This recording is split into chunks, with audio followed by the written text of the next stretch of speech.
Hello and welcome everyone, I am Madals. I'm here with some exclusive content for the ESET UK Masters.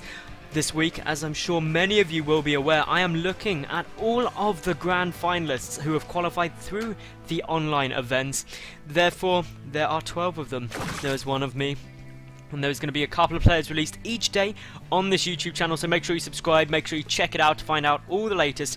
And the purpose of this, and the reason that I put it all together, is so that you, the viewers, can get to know the players better, their playstyles, maybe decide who you want to be rooting for come the 22nd to 25th of March, on who's going to take on that £10,000 prize pool. So, let me introduce the two players in this game. In the lower right position, we have the red Zerg player for Team ESET. It is Nerchio. Up in the top left, his opponent as the blue Terran for Team Complexity, it is TriMaster. Now Nerchio is the person we're going to be focusing on this game. I'm just going to be honest there because he is the finalist. He's the person that I want you to get a good feel for, get an idea about him. So since it's early game, Nakalon Waste is a massive macro map, then I'm just going to start, to be honest, with a bit of information about him. So, for those of you who don't know, Nerchio is 20. He is from Poland and he plays for Team ESET.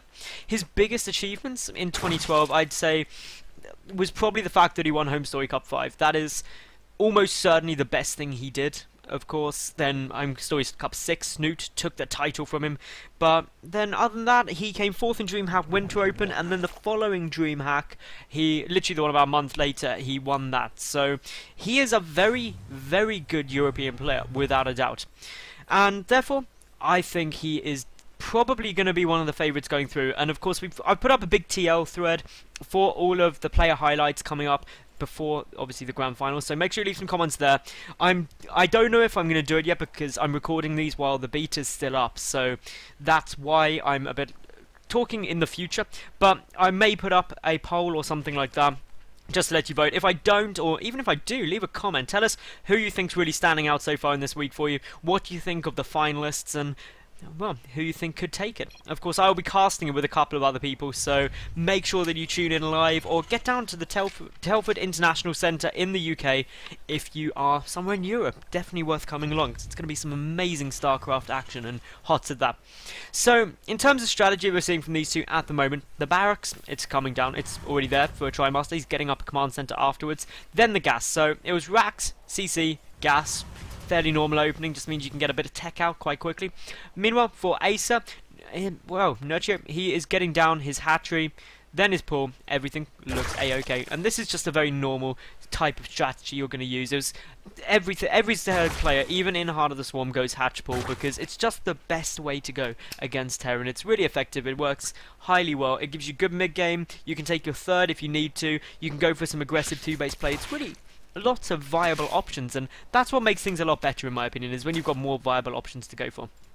TriMaster though, he likes his economy. Seriously, he is the Germany of this situation. He is getting down all of the economy right now with brutal efficiency, and that is a good thing because that means mid-game wise we probably are going to be in store for some good games. So this is really, really, really nice. And I realise I said really 3 times there, but it's because it is a good strategy to be going for, getting these 3 command centers early. This one won't flow down for a while, but you can take your third as a Terran relatively quickly on this map because you can knock down the rock towers and position tanks up around here and defend both bases. Whereas Zerg players, they'll generally take the base to the north in this spawn position just because then you can defend this area and also into your natural quite nicely. The base to the lower left isn't quite as nice just due to the destructible rocks there, but it's a genuinely good fourth. So lots of players get up a lot of bases very quickly. 4 base play is almost perfect on this map, so definitely something I'm expecting to see. In terms of strategy, we do see that just for TriMaster, after this command center, he's getting up the factory with the reactor. Maybe Widow Mines, maybe Hellions. We will wait and see. For Nerchio though, he's getting up 4 queens. That's pretty standard. 4 queens against Terran is what you generally are going to encounter on the ladder in any situation of high level play, and that's due to this creep spread being so essential. And the other cool thing that a lot of people don't realise is you can now spread creep down a ramp, which is absolutely ace. I love the fact that you can do that. Meanwhile, we do see up here for TriMaster, he's got that starport and he finished, he's got a tech lab coming down, so probably going to be going into Banshee. So Hellion into Banshee is a very typical strategy we see in Wings of Liberty as well, so no one utilising new units yet, but I'm expecting the Nerchio will, to be honest. And I think he's going to go for it in the form of Roach Hydra. He may get some Mutalisks, because this is a very good map for Mutas, you've got a lot of dead space around, but generally speaking, Roach Hydra absolutely fantastic against Terran. You can deal a lot of mid-game pressure, then get Vipers out of Hive Tech in order to just start shutting down a lot of siege tanks.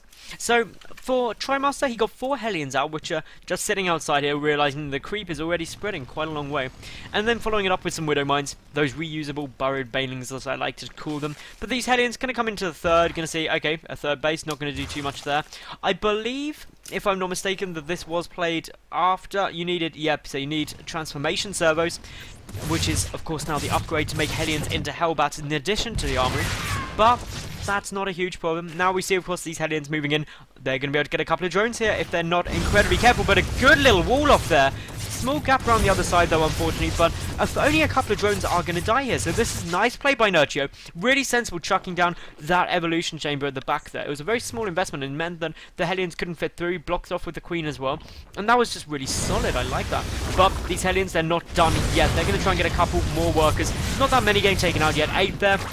It's not a huge number, not at this stage of the game. The third base is going to start producing as well now. A Banshee is going to come in. It's just coming straight at the front door, though, which is not something you often see. There is no cloak upgraded. There's actually no upgrades out at all at the moment in this game.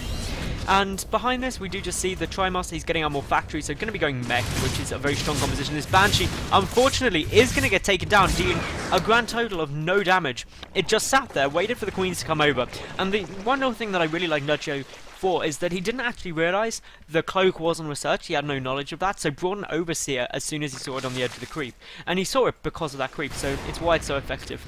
TriMaster followed up the Banshee just with a single Viking in order to come and pick off some Overlords, which is never a bad thing to do. That Viking has now paid for itself. It also meant that the third base won't get delayed by creep.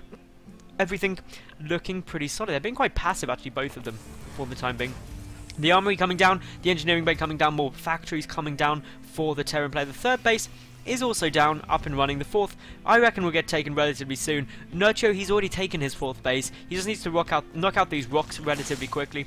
He's also getting up his hive exceptionally fast, and is going for infestors. So I was wrong to think that, well, I wasn't wrong to think it, but it was wrong prediction that he'd be going Roach Hydra. Instead, going to be going for Roach Infestor style play, while getting out the 1-1 melee and armor. So that 1-1 upgrades are now 2-2. The reason they're important is because it could still be just a very, very quick tech into Ultras. I think that's the most likely thing now, due to this hive coming out so soon. So Nerchio clearly favours going for that kind of brute force, hive tech, tier 3 army, rather than going for that kind of mid-game Roach Hydra, poke in, poke out strategy. And that means that he's got a different playstyle to the other Zergs so far who are into the finalists, if this is what he's usually planning on doing.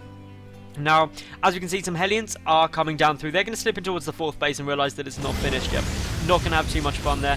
The servos upgrade has not been researched. You can make you can make Hellbats though, but you just can't make them out of Hellbats without that upgrade. So that is a little interesting, quirky thing that some people may not realise. Meanwhile, Nerchio, yep, I was correct this time. Luckily, he is getting down that Ultralisk Cavern, so we will be seeing tier 3 Ultras out on the field shortly. Meanwhile, TriMaster getting out Blue Flame. He's also got +1 vehicle weapons coming down, and he's got a handful of tanks, and a couple of Thors are probably going to follow this up as well, just to make sure that he's in an okay spot to deal with any mutas that could be coming out, because so far these Hellions, they do know that the hive is coming down, but they don't know about what else. But actually, no, because they've seen that infestation pit, they're going to, that's a pretty big indicator that it's going to be Ultras. So this is all fine. Probably won't see too many Thors now. A few will come in late game, but just pumping tanks for the moment to deal with the roaches when you know that there's not going to likely be any Hydralisks.